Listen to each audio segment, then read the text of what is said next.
No, I hear you. Like, I get into arguments with my friends who are supporting Obama where they'll call me really excited, and they're like, hey, did you hear the news? Like, this neocon just endorsed Obama, or David Brooks wrote a great article, and I'm like, I don't think that's good for Democrats. Like, they're seeing it as, so now he's one step, because I think the reason they're not questioning it is because they're so concerned about, you know, like you said, taking votes away from the opponent, that, you know, they're just kind of being quiet about it, when in reality, I think that progressives especially, you know, when someone like that endorses, they should be nervous, especially Obama right afterwards said that he would have no problem giving him a spot in the cabinet. And, you know, you don't know, where these guys' interests lie, that maybe they just see that the McCain ship is sinking very quickly, and, you know, they want to endorse when they still look good. I think that's terrifying every time someone like that endorses.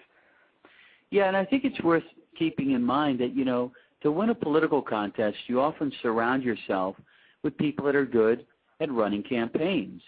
But once you're in office, you surround yourself with advisors, and those advisors learn how to present issues to you in a way to get you to do what they want you to do.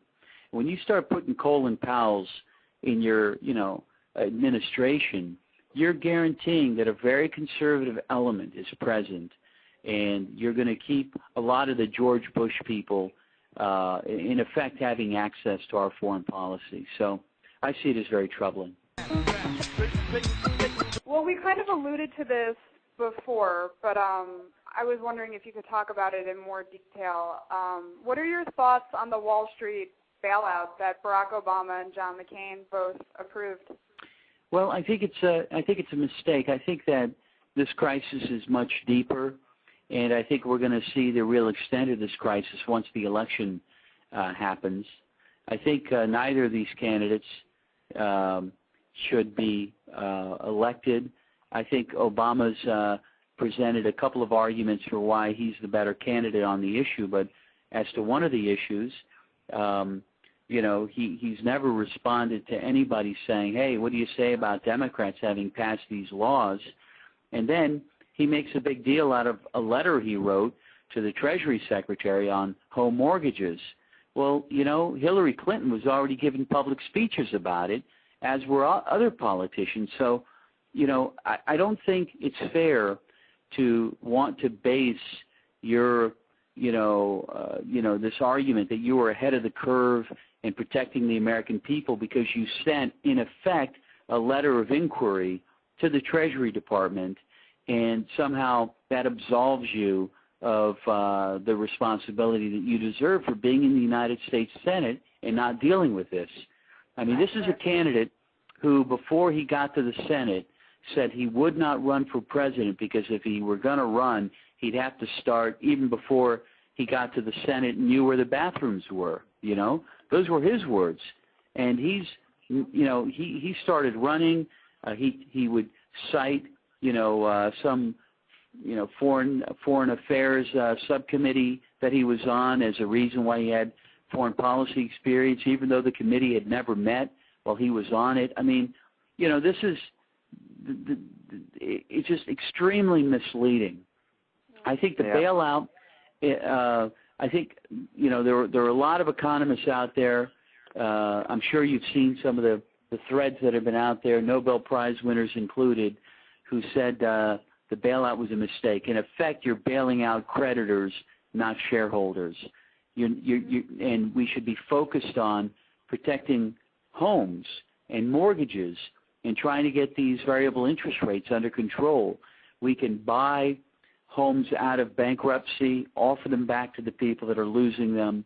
We could use public monies to make sure that there's credit available for credit-worthy borrowers.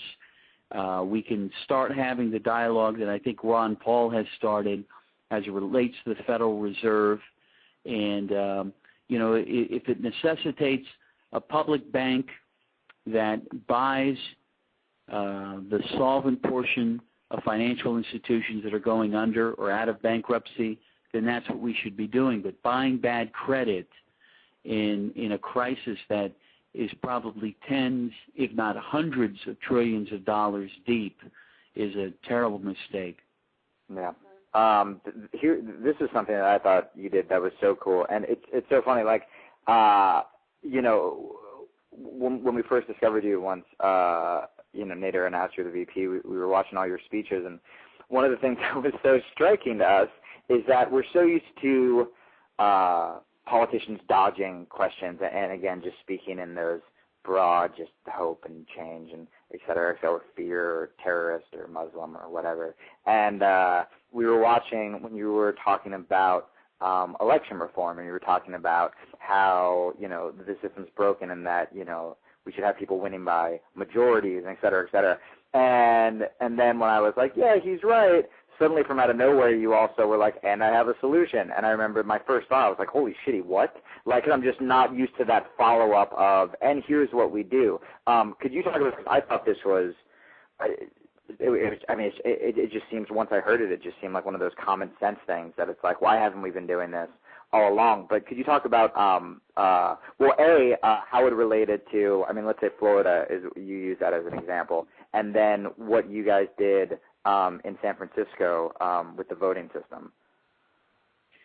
Well, the type of voting is called ranked choice voting or instant runoff voting. And basically, when we say majority elections, what we're saying is, we think the winner should get over 50% of the vote. If somebody gets over 50% of the vote, you can't spoil the contest.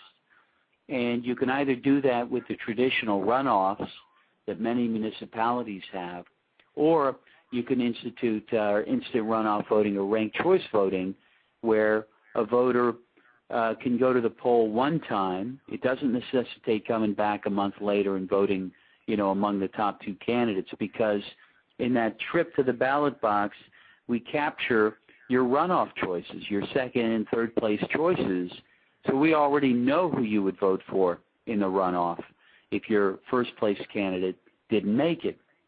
And so if this had been used in Florida, the theory is, you could vote for Ralph Nader first, and Al Gore or somebody else second, and whoever third, and, you tally up the votes, and rather than the current system where George Bush won without 50% of the vote, you would, you'd look at the numbers and say, okay, nobody's got a majority, let's eliminate the bottom vote getter, and look at all those ballots and go to their second choice, and retally the votes and see if you had a majority winner yet. And you keep doing that till you had a majority winner. Of course, in Florida, we don't know how it would have turned out because neither Bush nor Gore had over 50% of the vote in that election. It's expected that the Nader voters would have voted for Gore second, but we don't know, and it's speculative to say. A lot of people don't realize this, but in, I think it was 1990, let me see if I get this right. It was 96, I think. It might have been 92. Nader didn't run a national campaign, but he allowed his name to be placed on the New Jersey primary ballot. And his name was listed as a Republican, and it was listed as a Democrat.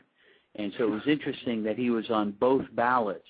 And curiously, he won more Republican votes than he did Democratic votes in that primary.